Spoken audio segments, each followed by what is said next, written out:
नमस्कार. महर्षी रमण यांची शिकवण. महर्षी रमण यांची शिकवण भाग 33 आणि talk with Raman Maharshi part 17. दिनांक 8/2/1938. न्यूझीलंड येथून श्रीमती हर्स्ट आणि लंडन येथून श्रीमती क्रेग व श्रीमती एलिसन या महर्षींच्या भेटीसाठी आश्रमात आलेल्या आहेत. त्यापैकी एकींनी प्रश्न विचारला, विश्व शांती करता काही करणे योग्य आहे काय? विश्व शांती करता काही करणे योग्य आहे का? महर्षी म्हणाले, प्रथम विश्व म्हणजे काय हे पाहावे लागेल. त्यानंतर शांती म्हणजे काय हेही पाहावे लागेल. आणि शांती करता कोण प्रयत्न करते हेही पाहावे लागेल. म्हणजे हे प्रथम शोधायला हवे. गाढ निद्रेत अर्थात सुषुप्तीत जग नसते, पण आपण जागे होताच ते मनाच्या प्रक्षेपित आकारानुसार इंद्रिय ज्ञानाच्या स्वरूपात प्रगट होते. हे सर्वविध झालेच आहे. पंच ज्ञानेंद्रियांनी होत असलेले ज्ञान जसेच्या तसे न राहता विचारामुळे तेच जग समजल्या जाते. म्हणजे आपल्याला पाहिजे तसे समजल्या जाते. आहे तसे समजल्या जात नाही. पाहिजे तसे समजल्या जाते, आहे तसे समजल्या जात नाही. हे अतिशय महत्वाचे आहे आणि हे निरंतर लक्षात ठेवायला पाहिजे की जग आहे तसे समजल्या जात नाही, तर पाहिजे तसे समजल्या जाते.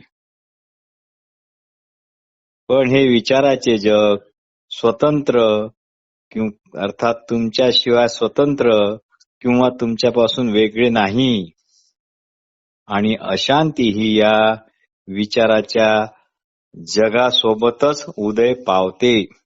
आणि अशांती या जगाच्या विचारासोबतच उदय पावते व शुद्ध चेतना विपरीत कल्पनेमुळे मी अमुक तमुक अशा अहंकाराचे रूप घेते. मग प्रश्न निर्माण होतच राहतात. आणि मग असाही प्रश्न निर्माण होतो की तुम्ही जगात आहात की जग तुमच्यात आहे? हा एक प्रश्न. नंतर सत्य काय आहे? यावर एक महिला म्हणाल्या, मीच जगात आहे हे तर स्पष्टच आहे ना. मीच जगात आहे हे तर स्पष्टच आहे ना. महर्षी म्हणाले, हीच तर मुळातली बेसिक चूक आहे. हीच प्रारंभिक अशी चूक आहे. म्हणजेच तुम्हाला वाटते की जग तुमच्या पूर्वीपासूनचे आहे, म्हणजेच तुमच्यापासून पृथक आहे. पण जगाचा स्वतंत्र परिचय जग स्वतः मात्र कधीच कोणाला करून देत नाही. ते तुम्हाला कधीही चिटकलेले नसते. तुम्हीच ते पकडलेले आहे. आणि तुम्ही ते याकरता पकडले आहे की तुम्ही ते आहे तसे समजत नाही, पण पाहिजे तसे समजता, म्हणून तुम्ही त्याला चिटकलेले आहात. तुम्हीच ते पकडलेले आहे. म्हणूनच गाढ निद्रेत अर्थात सुषुप्तीत ते अनुभवल्या जात नाही. प्रश्न, पण मी जागृत अवस्थेत येताच मला त्या जगाचा बोध होतोच ना. मी जागृत अवस्थेत येताच मला त्या जगाचा बोध होतोच ना. महर्षी म्हणाले, यावेळी प्रथम स्वतःचा बोध होऊन नंतर जगाचा अनुभव येतो की प्रथम जगाचा बोध होऊन नंतर स्वतःचा अनुभव येतो, की दोन्ही बोध एकदमच होतात? या प्रश्न महर्षींनी त्या महिलांना विचारला. त्यापैकी एक महिला म्हणाली, मला वाटते दोन्ही बोध एकदमच होतात. मला वाटते दोन्ही बोध एकदमच होतात किंवा होत असावेत.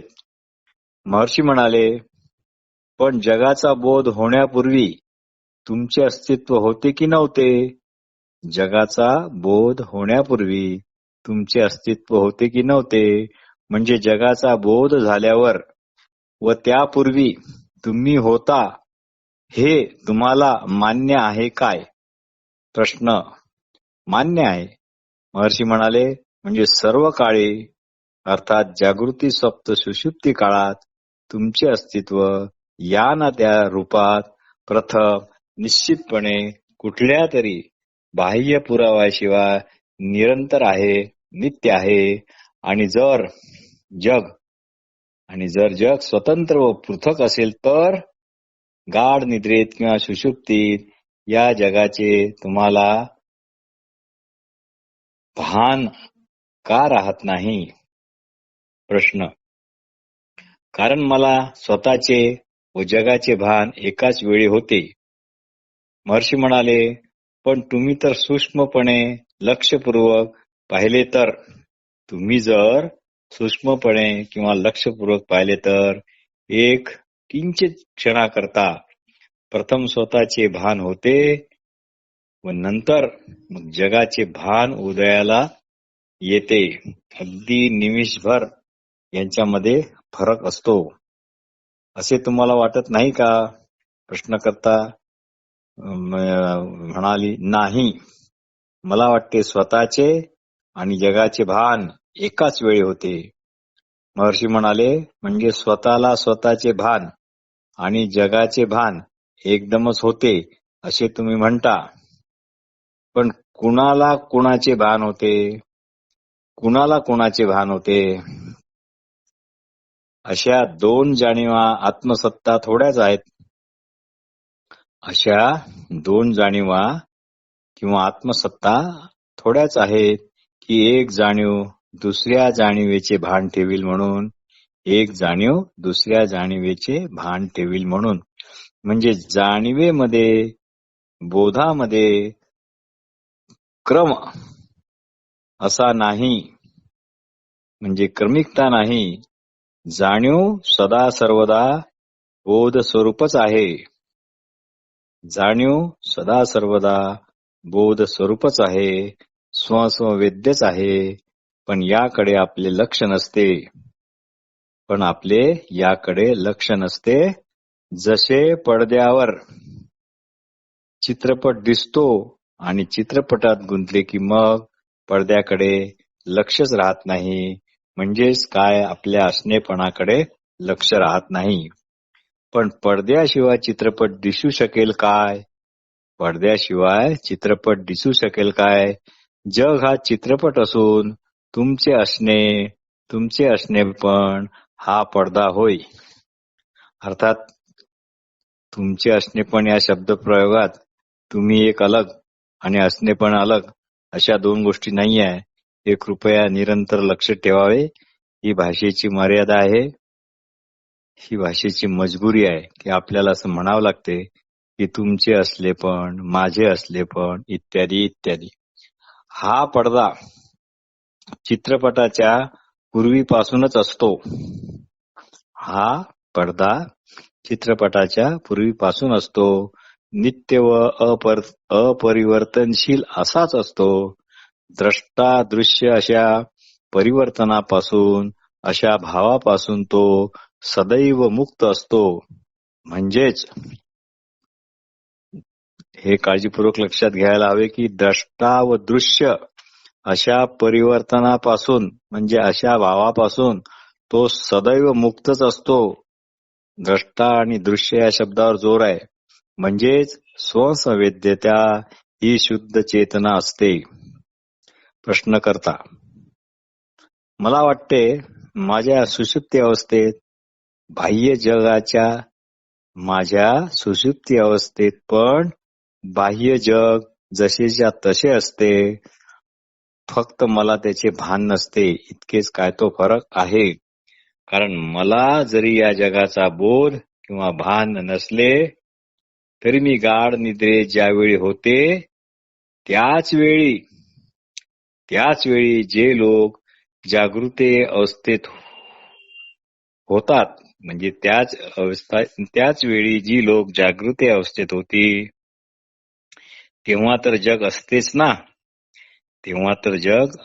ना. प्रश्न मोठा मार्मिक आहे. प्रश्नकर्तीनी मार्मिक प्रश्न विचारला. ती म्हणते, परत घेऊ आपण, मला वाटते माझ्या सुषुप्तीत अवस्थेत पण बाह्य जग जसेच्या तसे असते, फक्त मला त्याचे भान नसते, इतकाच काय तो फरक आहे. कारण मला जरी या जगाचा बोध किंवा भान नसले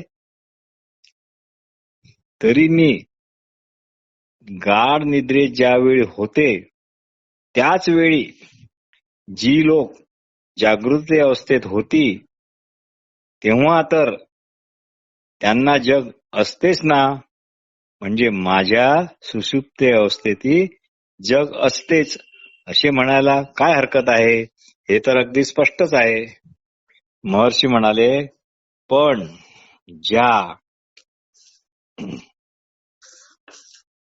ज्या लोकांना, ते अतिशय सूक्ष्म आहे सगळं,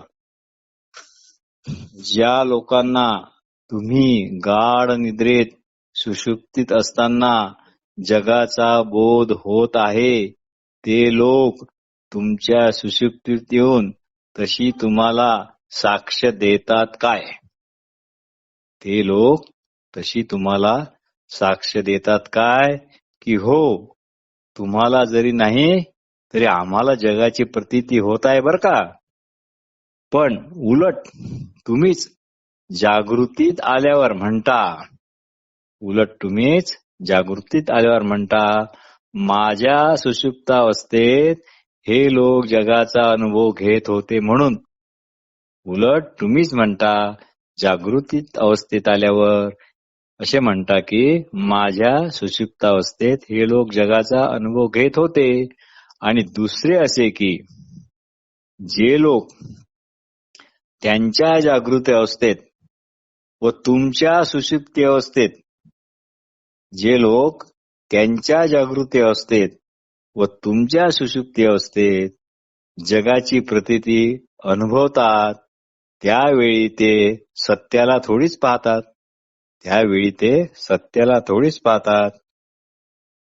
ते पण त्यांच्या भ्रमानुसार, संकल्पना कल्पना यानुसार भ्रामक दृश्यालाच जग म्हणून त्यांच्याच कल्पनेतील त्यांनीच कल्पलेल्या अशा जगालाच पाहत असतात. म्हणून त्यांची साक्ष कामाची नाही. प्रश्नकर्ती म्हणाली, वा ठीक आहे, पण ईश्वराला तर सर्वांचे जगाचे भान तर आहेच ना. महर्षी म्हणाले, ईश्वराचे राहू द्या, स्वतःविषयीचे बोला. कारण ईश्वर ही तुमच्याच कल्पनेत आहे, तुमच्याच संकल्पनेत आहे. तो तुमच्यापेक्षा पृथक नाही, वेगळा नाही. व ईश्वर म्हणजेच शुद्ध चेतना व तीच चेतना तुम्हीच आहात. ईश्वर सांगायला येत नाही की मी आहे असे म्हणून. अतिशय सूक्ष्म आणि भेदक अशी ही चर्चा आहे. असो. दिनांक 10/2/1938 10/2/1938 श्रीमती दर,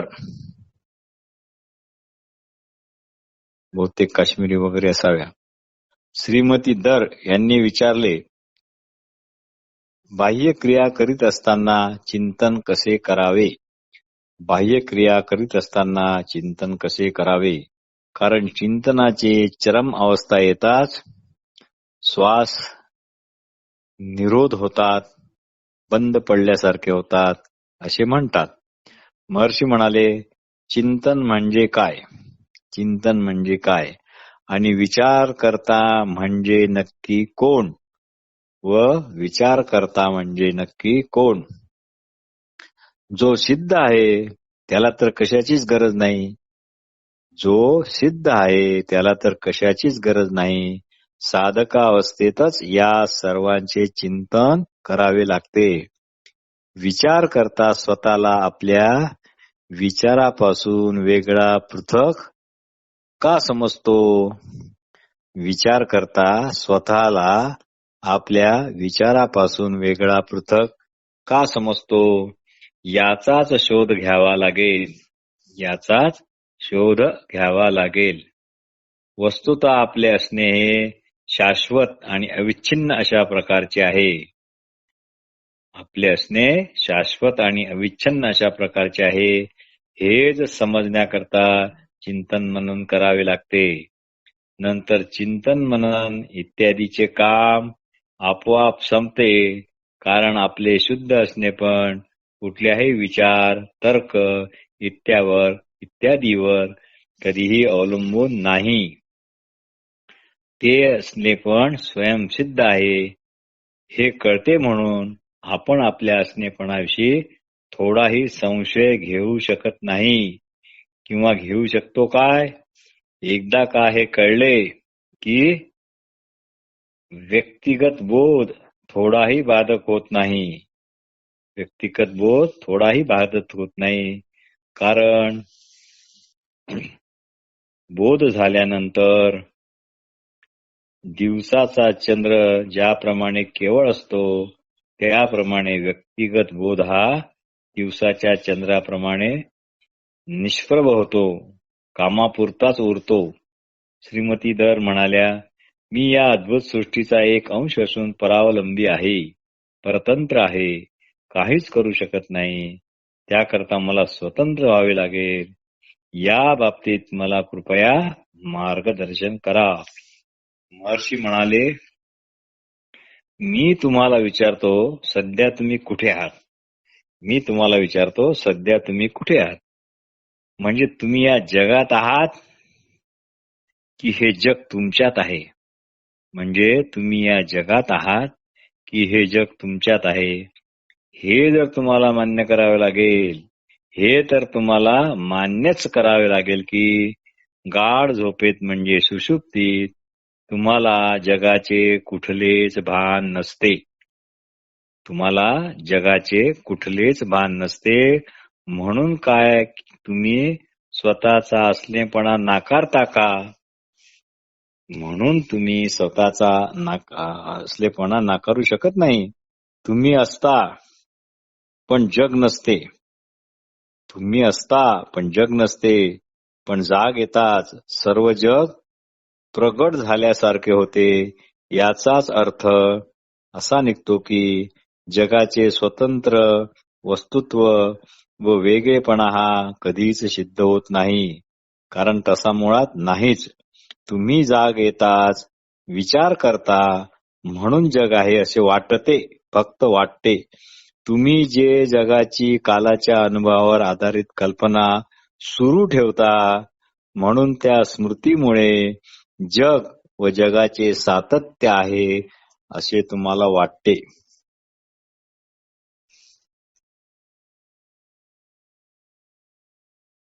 तात्पर्य जाग येताच अहमवृत्ती उदय पावताच. जाग येताच म्हणजे अहमवृत्ती उदय पावताच सर्व जगाचा उदय होतो व या जगाच्या उदयाला केवळ आणि केवळ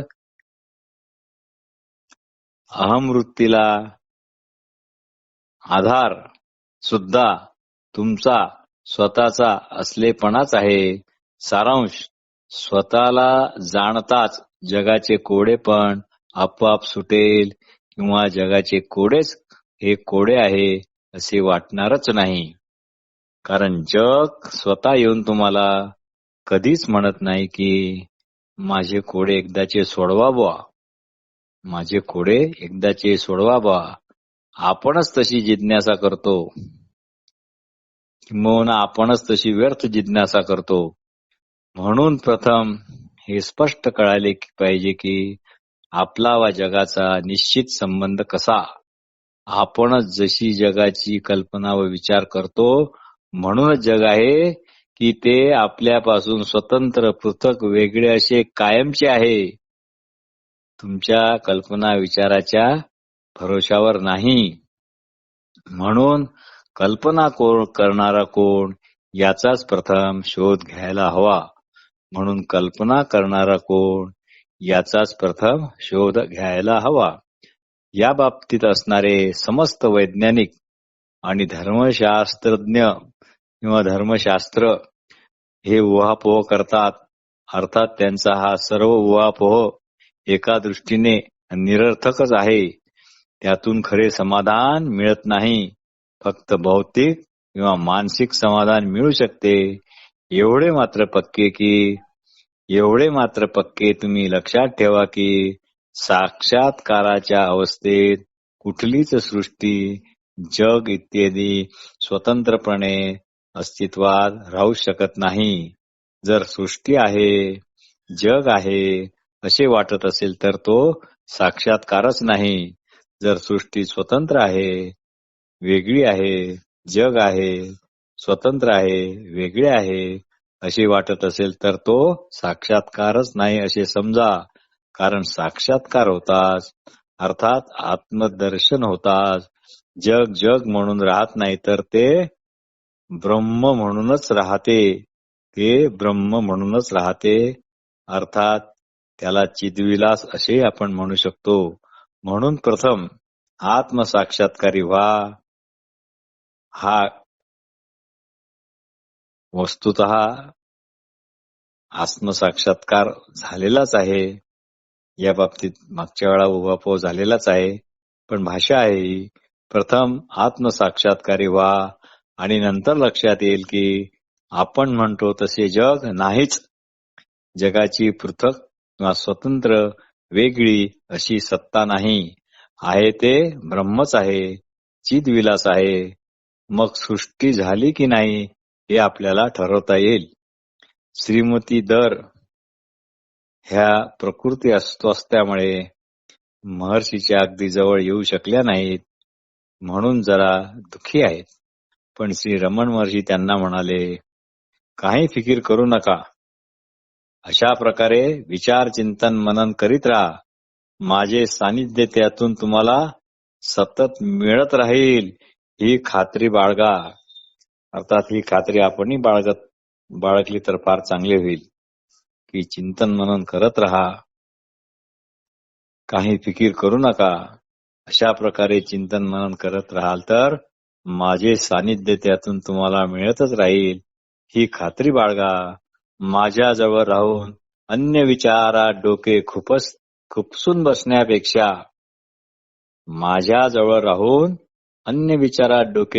बसण्यापेक्षा माझ्यापासून दूर राहून मी सांगितल्याविषयी चिंतन मनन करणे आणि आत्मविचार करणे हे केव्हाही श्रेष्ठ होय. दिनांक 19/2/1938 श्रीमती दर यांचे अजून समाधान झाले नाही. त्यांच्या जिज्ञासा अजून काही आहेतच. त्यांनी प्रश्न विचारला, माझे मन एकाग्र होतच नाही. श्वास उत्तेजित होतात, मग मनावर नियंत्रण राहत नाही. कधी कधी मनोनिरोध होताच श्वास थांबल्यासारखेही होतात, पण हे जास्त वेळ टिकत नाही. याकरता आपल्याजवळ सतत राहणे आवश्यक आहे काय? कारण इथे आपल्या सानिध्यात जे लोक आहेत त्यांना कशी ध्यानार्जित शांती मिळत आहे हे पाहून मी मनातल्या मनात क्षुब्ध होते, थोडीशी ईर्ष्याग्रस्तही होते. महर्षी यावर म्हणाले, मी एकाग्र होऊ शकत नाही असा विचारच सर्वात मोठी बाधा आहे. हा विचार का उत्पन्न होतो याकडे लक्ष ठेवा. मी एकाग्र होऊ शकत नाही असा विचारच सर्वात मोठी बाधा आहे आणि हा विचार उत्पन्न का होतो याकडे लक्ष ठेवा. त्या म्हणाल्या, पण काय 24 तास विचारशून्य अवस्थेत राहता येते? महर्षी म्हणाले, 24 तास, मिनिटे, वर्षे, दिवस, रात्री ह्या सर्व कल्पना आहेत. ह्या सर्व कल्पना आहेत. हे सर्व विचाराने निर्माण केलेले आहे. त्याची काळजी करू नका. आपला असणेपणा मुळात शांतीदायक आणि आनंददायकच आहे. त्याकडे फक्त लक्ष ठेवा. लक्ष ठेवले म्हणजे ते तुम्हीच व्हा. कोणताही विचार या साक्षात्काराकरता कसा बाधक होतो? कोणताही विचार या साक्षात्काराकरता कसा बाधक होतो ते पहा. सर्व ध्यान पद्धती, निधिध्यासन वगैरे फक्त बाधा दूर करण्याकरता आहेत, आत्मोपलब्धी करण्यासाठी नाहीत. हे पक्के लक्षात ठेवा.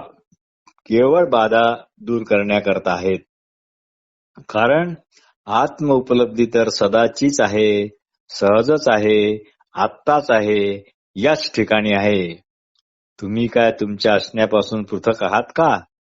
देहाच्या ठिकाणी व माझे असले पण माझ्या ठिकाणी या भावावस्थेत राहा. तुमचे असले पण तुम्हाला तसे पाहिजे तर कधीच विसरता येत नाही, विस्मृत करता येत नाही. कारण परत त्याला आठवणारा असा कोण?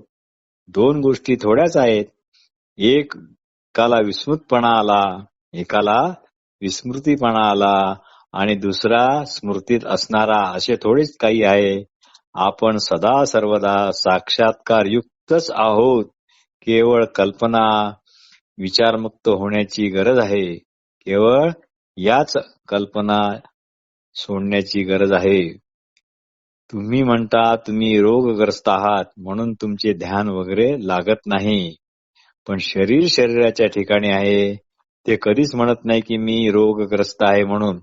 तुम्ही स्वतःला देहात्मबुद्ध्यामुळे केवळ शरीर समजून तशी भ्रांती बाळगता. थोड्याच वेळात सर्व महिला निघून गेल्या.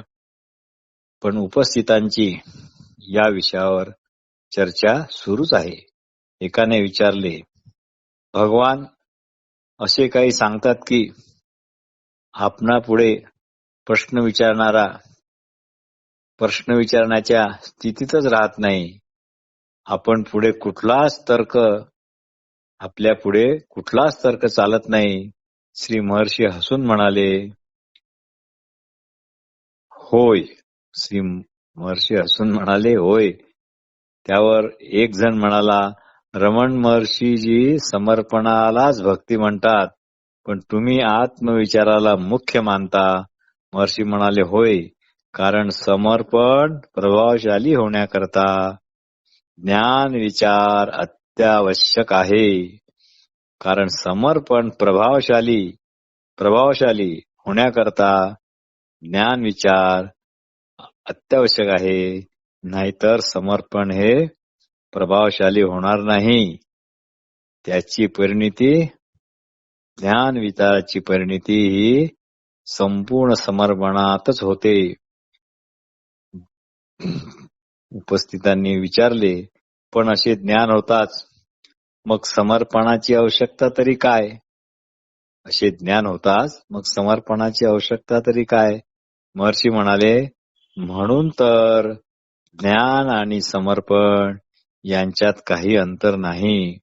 म्हणून तर ज्ञान आणि समर्पण यामध्ये काही अंतर नाही. ही चर्चा अतिशय सूक्ष्म आहे, वारंवार वाचण्यासारखी किंवा ऐकण्यासारखी आहे. नमस्कार.